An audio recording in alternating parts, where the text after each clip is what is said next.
Wellman TV. Jeric Agosta. Kabanata 611. Pagkatapos ay binuhat ni Jeric si Yolanda at pumasok sa villa. Sa harap ng sasakyan, tinitigan ng marshallista si Daphne at hindi maiwasang makaramdam ng kaunting panghihinayang. Naisip na lang niya na papayag si Jeric na tulungan niya ang lasing na babae na umakyat. Kung gayon, maswerte siyang magkaroon ng matalik na pakikipag-ugnayan sa kanya. Gayunpaman, tinanggihan siya ni Jeric, at nawalan siya ng pagkakataon. Inilagay ni Jeric si Yolanda sa kama at bumalik sa kanyang sasakyan. Pagkatapos ay umakyat siya kasama si Daphne sa kanyang mga bisig. Dinala siya nito sa guest room.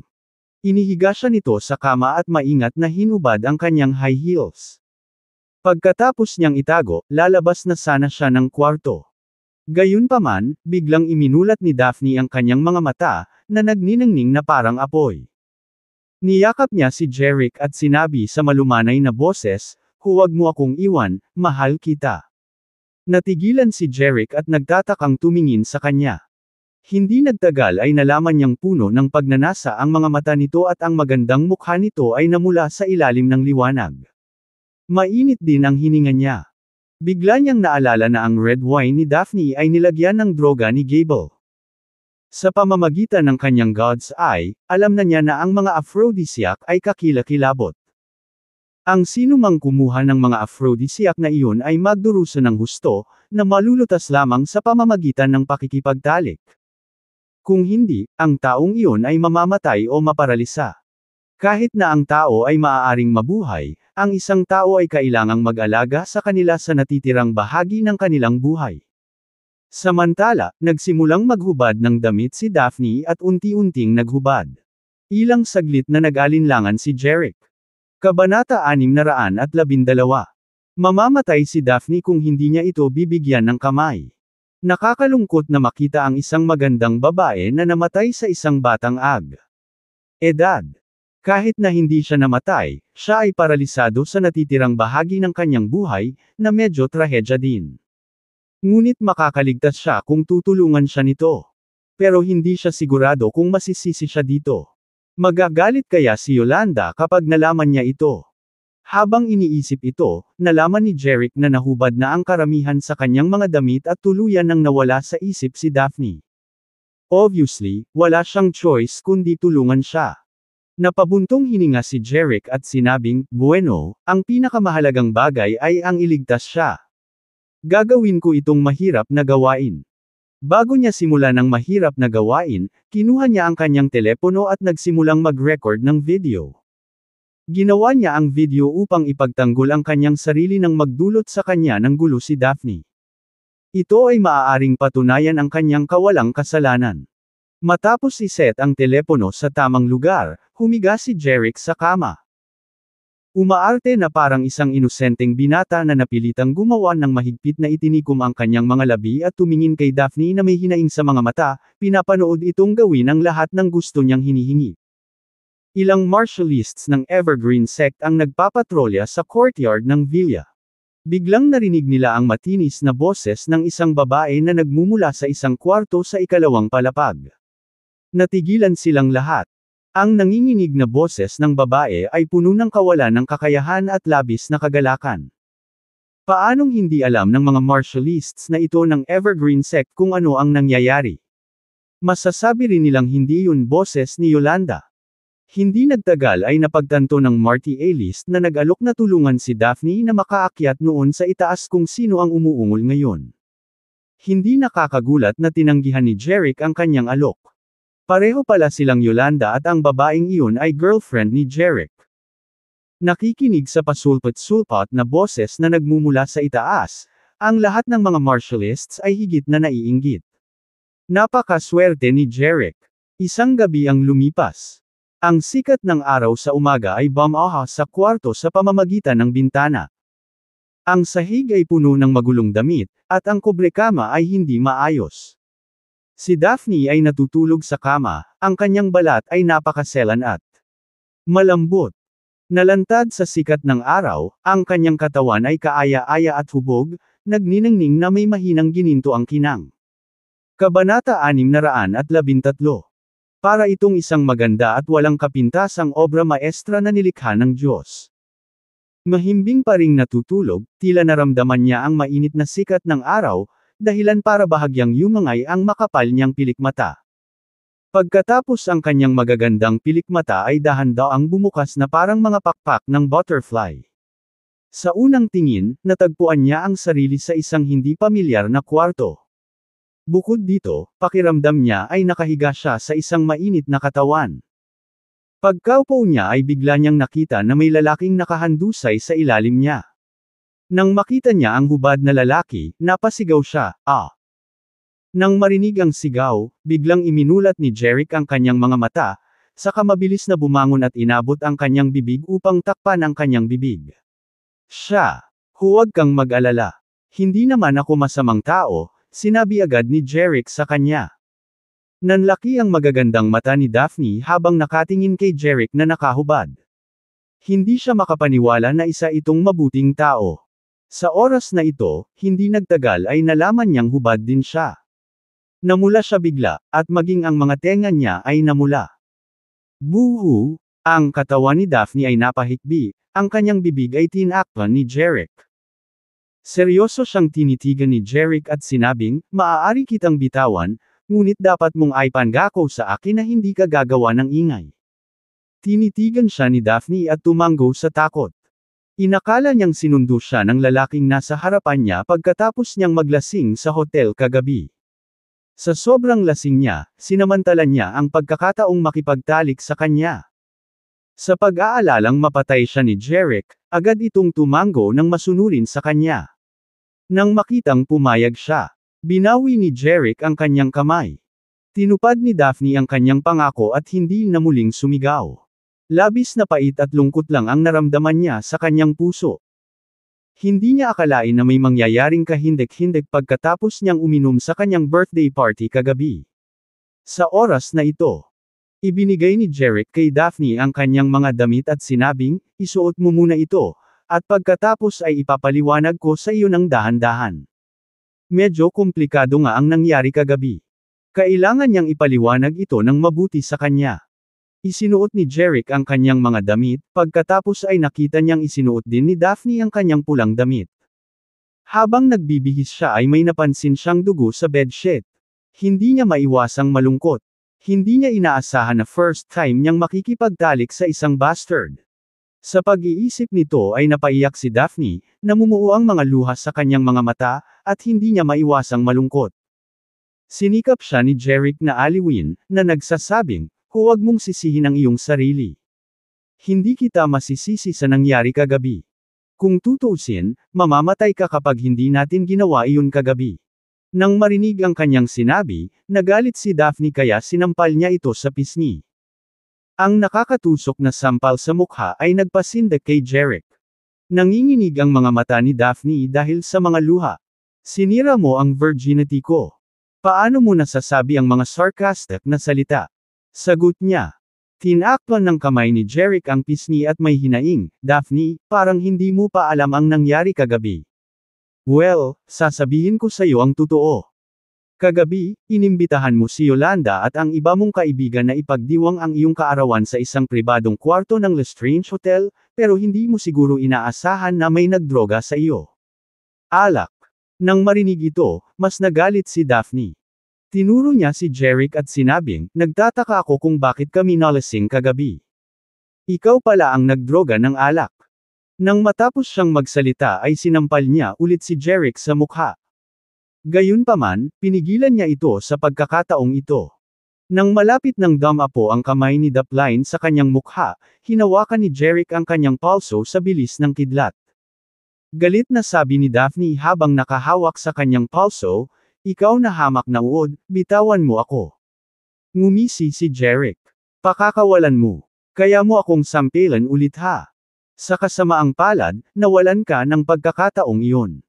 Basta, hinding-hindi ka pababayaan ng mga magulang ko kapag nalaman nila ang ginawa mo sa akin," galit na sabi ni Daphne.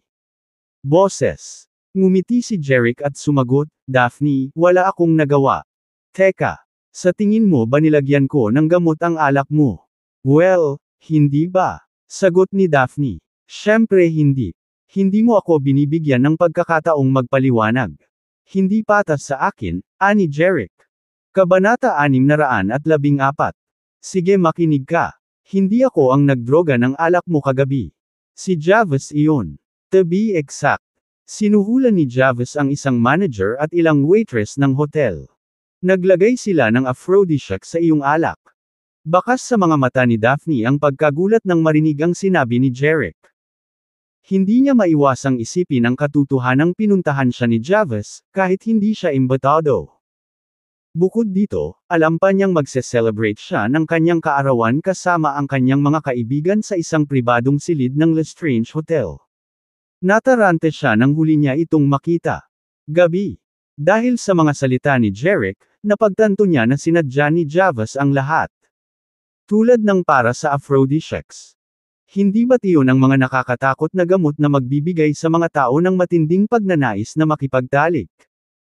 Kaya ang nangyari sa pagitan nila ni Jeric kagabi ay dahil sa aphrodisiacs.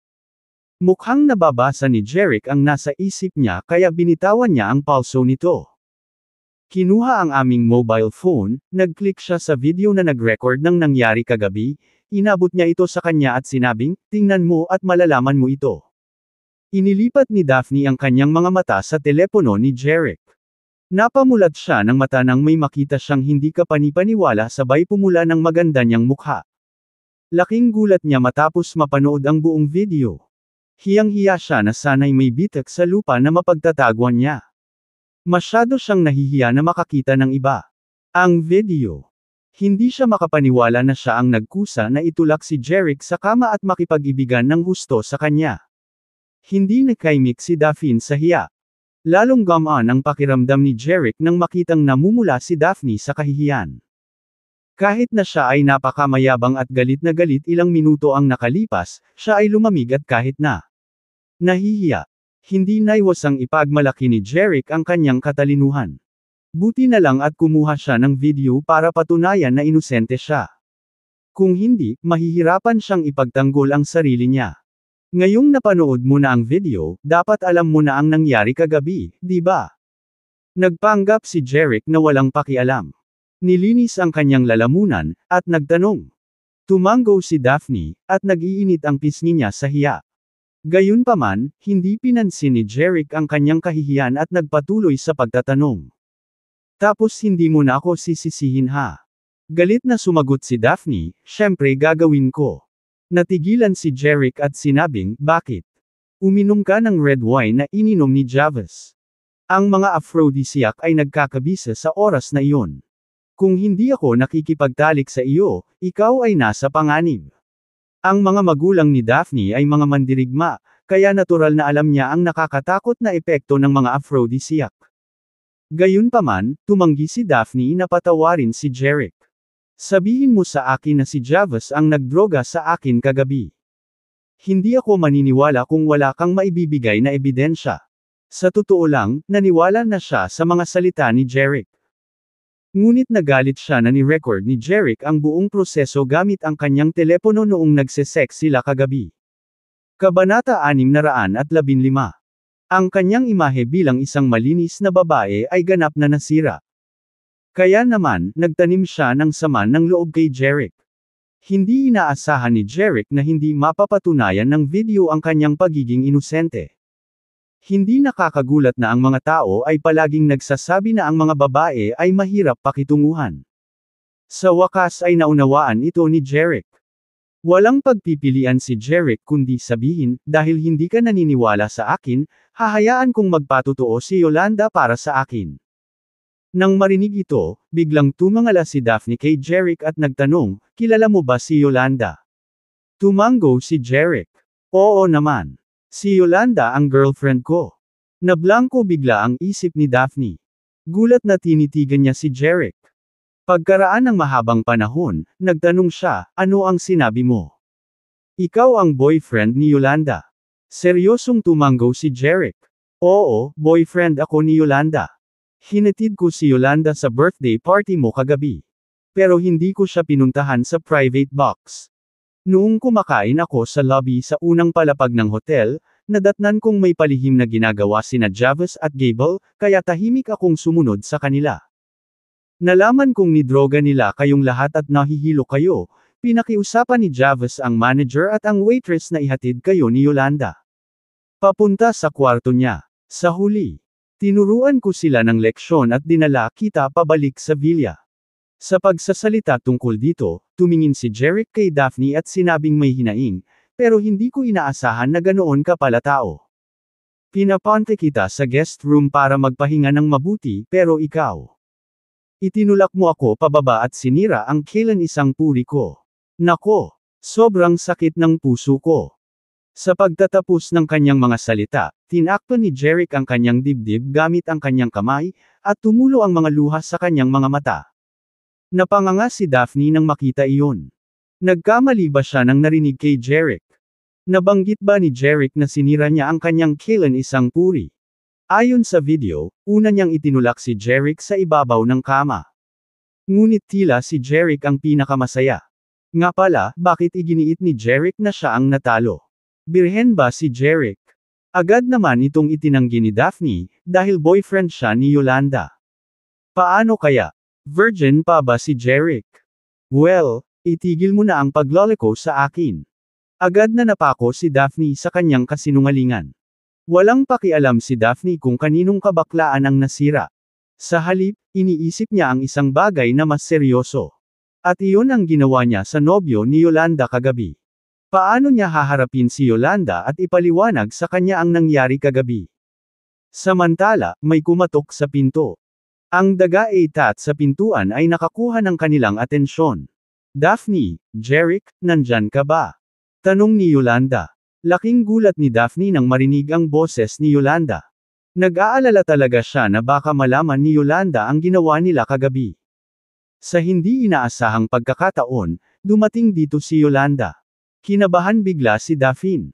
Dahil wala siyang alam sa susunod na gagawin, sinubukan na lang ni Daphne na makaalis doon sa lalong madaling panahon. Pumunta ka. Kaya naman, binalaan ni Daphne si Jeric sa mahinang boses, huwag mong ipaalam kay Yolanda ang tungkol sa ating mga gawain, kung hindi, gagawin ko. Hinding-hindi kita papayagan. Bago pa makasagot si Jeric, naglakad na si Daphne papunta sa pinto. Bumaba ang duwende. Pagkatapos ay kinalma niya ang sarili at binuksan ang pinto. Nakatayo sa labas, napangiti si Yolanda nang pagbuksan siya ni Daphne ng pinto. Magandang umaga po. Daphne. Magandang umaga po. Yolanda. Sumilay din ang matamis na ngiti sa mukha ni Daphne. Pagkatapos ay sinabi ni Daphne kay Yolanda nang nagmamadali, lasing na lasing ako at nagstay dito kagabi. Siguro nag-aalala ang mga magulang ko sa akin. Mabuti pang bumalik ako ng mabilis, baka magalit na naman sila sa akin. Bakit hindi tayo mag-breakfast? Sabi ni Yolanda. Turned mas mabuting bumalik sa lalong madaling panahon. Sagot ni Daphne. Nang matapos ang kanyang mga salita, nagmamadaling umalis si Daphne. Daphne, hayaan mo akong ihatid ka pabalik. Salamat, Yolanda. Pero kaya kong bumalik sa sarili ko. Nang makitang nagmamadaling umalis si Daphne, unti-unting nagdilim ang mga mata ni Yolanda. Kasabay nito ang pagkawala ng ngiti sa kanyang mukha. Pagkatapos ay pumasok siya sa kwarto.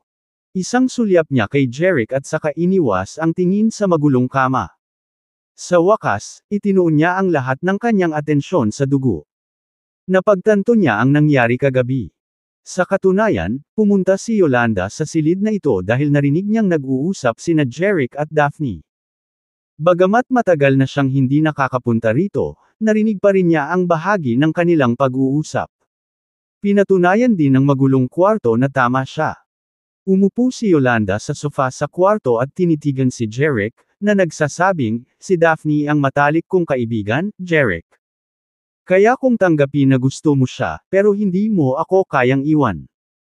Kinausap ni Yolanda si Jeric, puno ng lamang ang mga mata. Alam niyang hindi lang siya ang babaeng nagustuhan ni Jeric. Gusto lang ni Yolanda na mahalin siya ni Jeric habang buhay. Kung tutuusin, hindi naman pinabayaan ni Jeric ang mga dati niyang kasintahan nang mahulog ang loob niya rito. Hanggat ang pakikitungo ni Jeric sa kanya sa parehong paraan, siya ay masisiyahan ng sapat. Yolanda ay hindi kailanman raw. Hiniling kay Seymour na ituring siya bilang kanyang tanging tunay na pag-ibig. Kung si Christine lang ang nag-request, hindi na siya magkakaroon ng chance na maging heel. Girlfriend ni Jeric. Nakangiting umupo si Jeric sa tabi niya, at pagkatapos ay maingat niyang sinabi sa kanya ang buong kwento. Sa kasong ito, nalaman ni Yolanda na ang red wine ay nilagyan ng droga ni Javas. Kabanata 616. Sa huli, sinabi ni Jeric kay Yolanda, "Wala akong pagpipilian kundi gawin iyon kagabi. Malalagay sa panganib si Daphne kapag nagkabisa ang aphrodisiacs. Isinakripisyo ko ang sarili ko para iligtas si Daphne kagabi. Hindi ako nagloko sa kanya." Nang marinig ang kanyang mga salita, natahimik si Yolanda, nanginginig ang kanyang mga labi. Totoong iniligtas ni Jeric si Daphne. Ngunit hindi naniniwala si Yolanda na isinakripisyo ni Jeric ang kanyang sarili at walang kapalit. Si Daphne ay hindi lamang anak ng isang super rich na pamilya kundi pati na rin ang campus belle ng kanilang universidad. Hindi mabilang na mga tao ang natulala sa kanyang walang katulad na kagandahan. Gayunpaman, walang sino man ang tunay na nakipagtalik sa kanya. Napakaswerte ni Jeric na nakilala niya si Daphne nang uminom ito ng aphrodisiacs. Walang sino man ang maaaring maging hawker kaysa kay Jeric sa Fenceville. Matapos marinig ang sinabi ni Jeric, sa wakas ay nalaman ni Yolanda ang lahat ng nangyari kagabi. Hindi bababa sa hindi sinasadya ni Jeric ang pagtataksil sa kanya. At saka, tila kaya niyang tanggapin iyon kung balang araw ay mai-inlove si Jeric kay Daphne.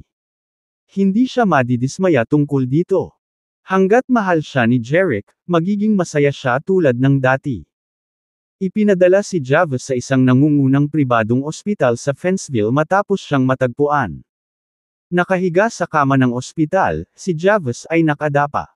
Si Dean, isang middle-aged na mag-asawa at isang doktor sa isang tiyak na edad ay matagal na ring nasa ward. Maganda ang pananamit ng mag-ara na mag-asawa, na nagpapakitang sila ay mula sa matataas na klase. Sila ang mga magulang ni Javas, si Leo Willick at ang asawa nitong si Mariah. Sila rin ang may-ari ng isa sa 4 na super rich na pamilya sa Fenceville. Mukhang balisa ang mag-asawa.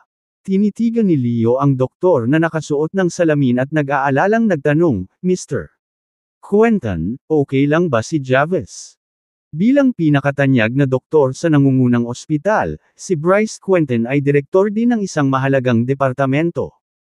Kumunat ang noo ni Bryce at bahagyang inayos ang kanyang salamin gamit ang kanyang mga daliri. Pagkatapos ay tumingin siya kay Leo at sinabing, "Mr. Willick, diretso na ako. To the point." Ang parehong testis ni Javas ay sira, na masakit sa kanyang mahalagang mga ugat. At saka, masyado siyang nagpakasawa at umiinom ng hindi tamang droga dati, kaya grabe ang sakit ng kidney niya. Kaya naman, mahirap para sa kanya na ganap na gumaling, kahit na naoperahan siya. Nang marinig ang mga salita, hindi napigilan nina Leo at Mariah na mag-alala. "Mr. Quentin, ano ang mangyayari kung hindi siya mapagaling?" Tanong ni Leo. "Magiging sterile na siya at hindi na makakapag-sex," seryosong sagot ni Bryce. Ang balita ay dumating bilang isang bastos na pagkabigla para kay Javas at sa kanyang mga magulang. Kabanata 617. "Mr. Quentin, humanap ng paraan para matulungan ang anak ko." Nagmamakaawa sina Leo at Mariah. Siya ang nag-iisang anak na lalaki ng 3 henerasyon ng pamilya Willick. Kung hindi siya makapagsilang ng mga bata, darating ang pamilya Willick. Sa dulo nito, "Basta mapagaling mo ang anak ko, kaya kong bigyan ka ng pera hanggat gusto mo. Kaya kong iharap sa iyo ang ospital." Bilang amo ng nangungunang pribadong ospital, nangako si Leo. Talagang nakakatukso ang alok. Ngunit nang maisip ni Bryce ang malubhang kalagayan ni Javas, walang magawa siyang umiling at sinabing, "Gusto ko rin siyang pagalingin. Pero napakahirap gawin. Paumanhin, Mr. Willick." Nang marinig ang tugon ni Leo, halos hindi na siya makatayo at halos mawala ng malay. Hindi nagtagal ay napansin ito ni Dean, agad niyang hinawakan ang braso ni Leo, at sinabing, "Panginoon, ayos ka lang ba?" Pinahintulutan ni Leo ang kanyang sarili ng isang mapait na ngiti at sinabing, okay lang ako. Tapos sabi niya kay Bryce, Mr. Quentin, nakuha ko na. Maaari ka nang bumaba at magpahinga muna. Kung makaisip ka ng paraan para malutas ang problema, sabihin sa akin kaagad. Tumango si Bryce, sinabing, oo, Mr. Willick. Umalis si Bryce sa ward nang matapos niya ang kanyang mga salita. Si Dian, Javas, at ang kanyang mga magulang lang ang naiwan doon. Malungkot na pinupunasan ni Mariah ang kanyang mga luha.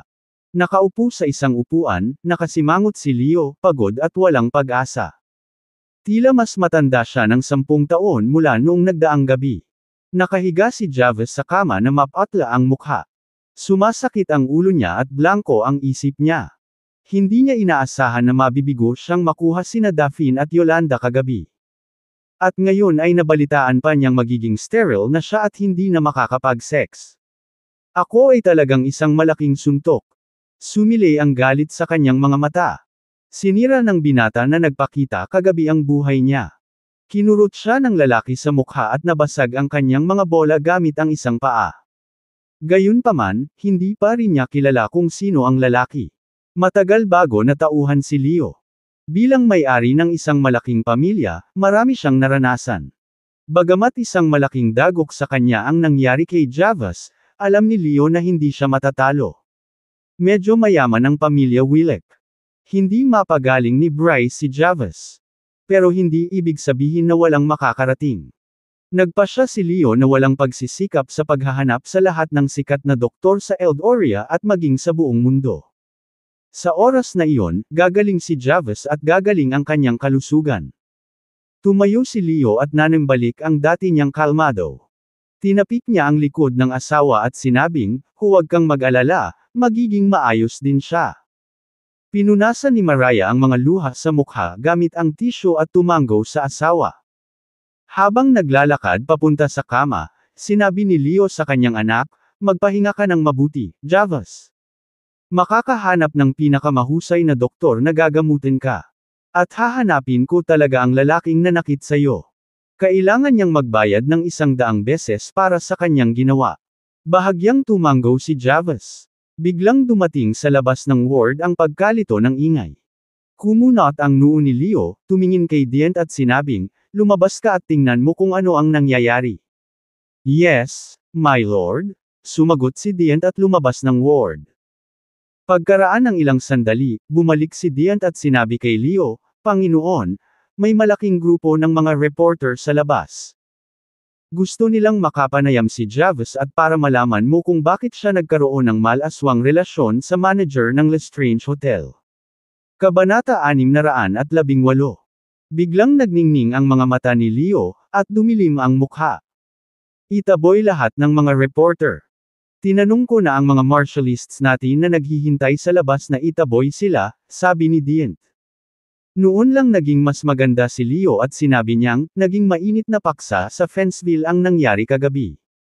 Dapat nating harapin ang problema sa lalong madaling panahon at sugpuin ang lahat ng negatibong balita tungkol kay Javas.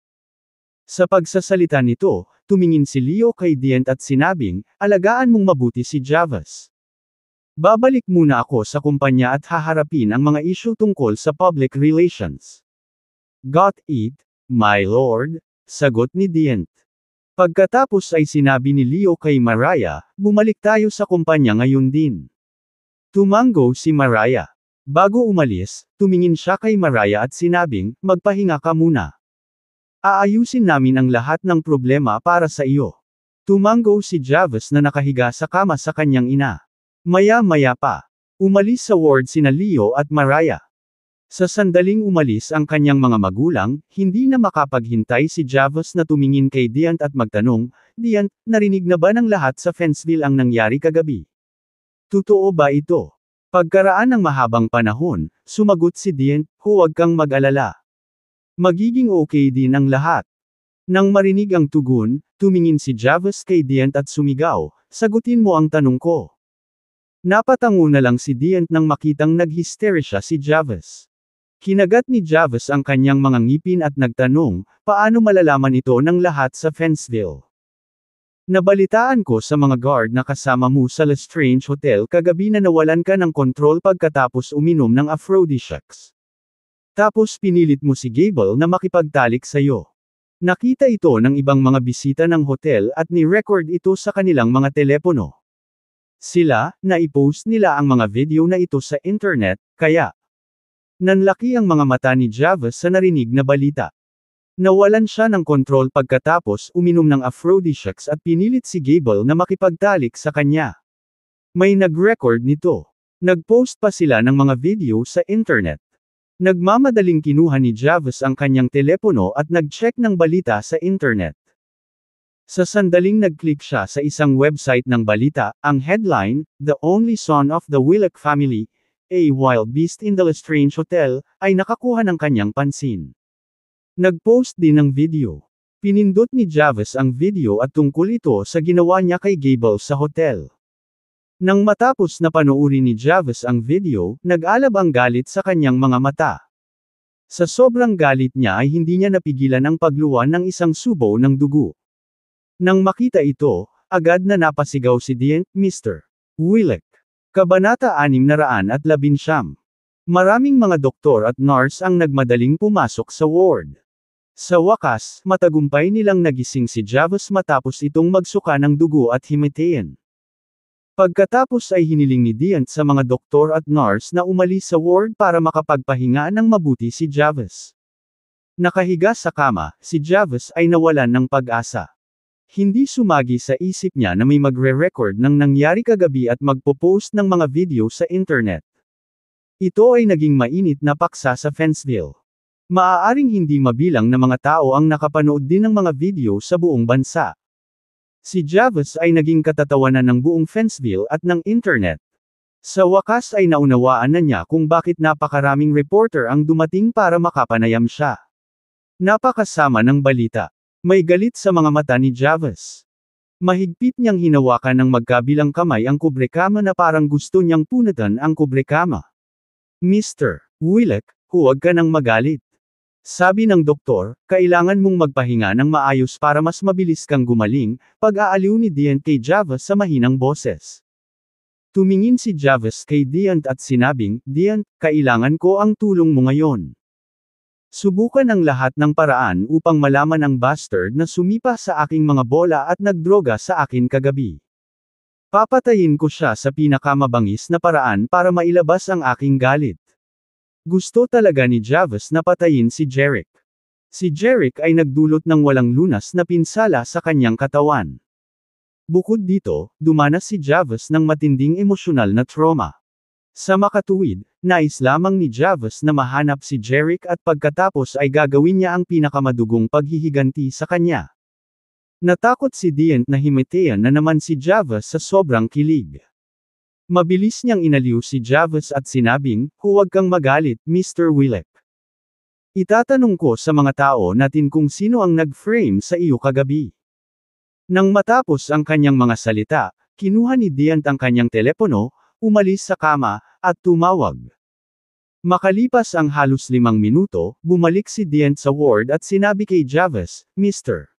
Willock, hiniling ko sa ating mga tao na subukan ang lahat ng paraan upang mahanap ang lalaki. Kung magiging maayos ang lahat, malalaman natin kung sino ang lalaki. Sige. Nanlamig si Javas at tumango bilang sagot. Pagkatapos ay ipinikit niya ang kanyang mga mata para magpahinga. Makalipas ang ilang oras, tumunog ang telepono ni Dient. Biglang nagmulat ng mata si Javas na nakahiga sa kama at tumingin kay Dient. Agad nilabas ni Dient ang phone niya at sinagot ang tawag. Nagningning ang mga mata ni Dient habang sinasagot ang tawag. Hindi nagtagal ay sinabi niya kay Javas, Mr. Willock, hanapin natin siya. Ang lalaking umatake sa iyo kagabi at nagdroga sa iyo ay tinawag na Jerick Agosta. Girlfriend niya si Yolanda, anak ni Connor. Nang marinig ang mga salita, biglang umupo si Javas, at ang matalim niyang mga mata ay kumislap sa galit. Nakikita ko. Inatake ako ng bastardo at nilagyan ng droga para protektahan si Yolanda. Tumango si Dient at sumagot. Oo, sinaktan ka niya para kay Yolanda.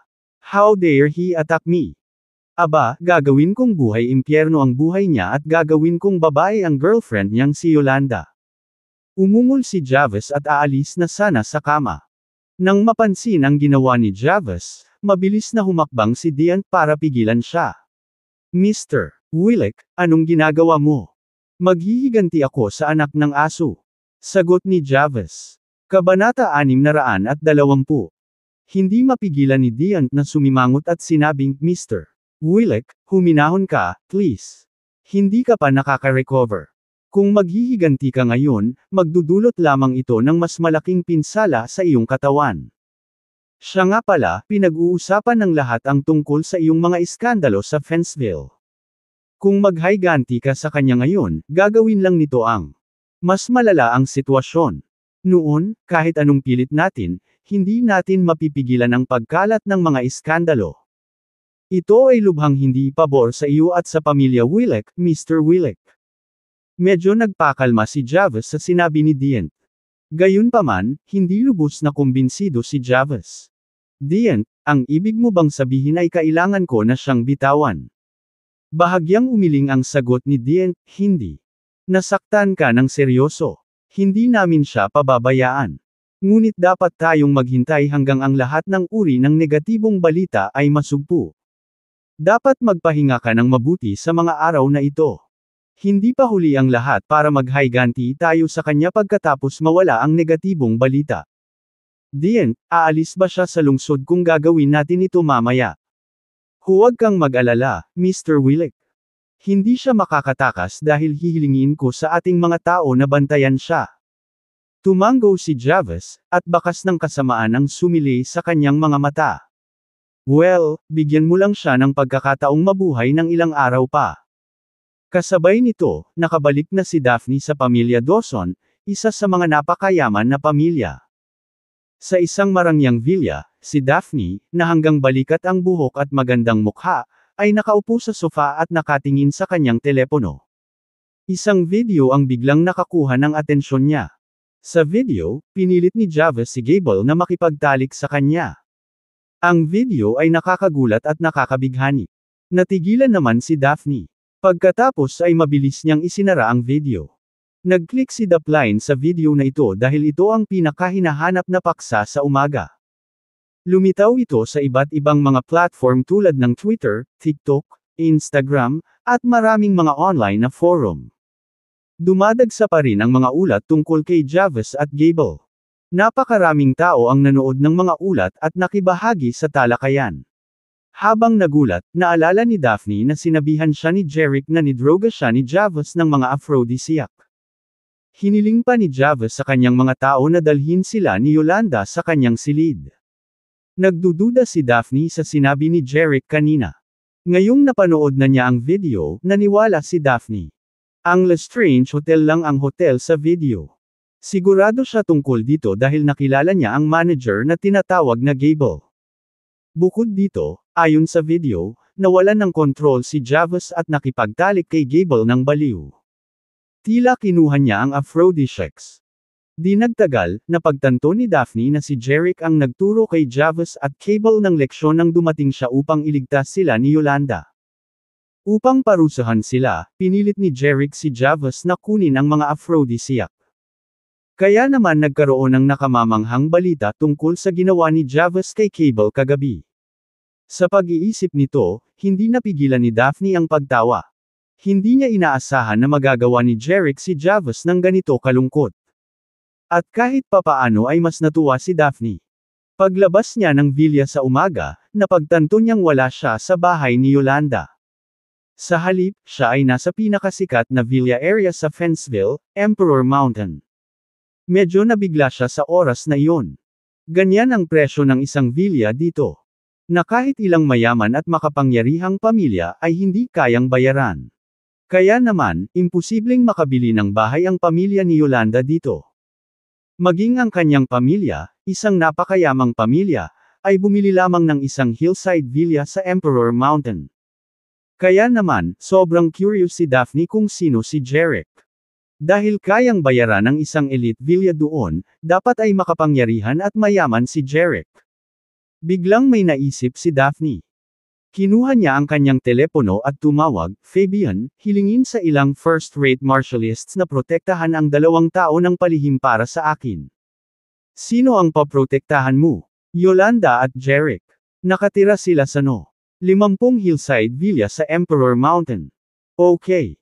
Flea magpadala ng isang tao upang gawin ito kaagad. Bueno, sabihin sa kanila na gawin ito ng palihim. Oo, Miss Dawson. Pagkababa ng telepono, mas gumaan ang pakiramdam ni Daphne. Kinailangan ni Daphne na hilingin kay Fabian na magpadala ng ilang first-rate martialists upang protektahan si Yolanda at Jeric ng lihim. Dahil nag-aalala siyang darating si Javas para saktan sila matapos bigyan ng ganoong Cap 8 na aral ni Jeric.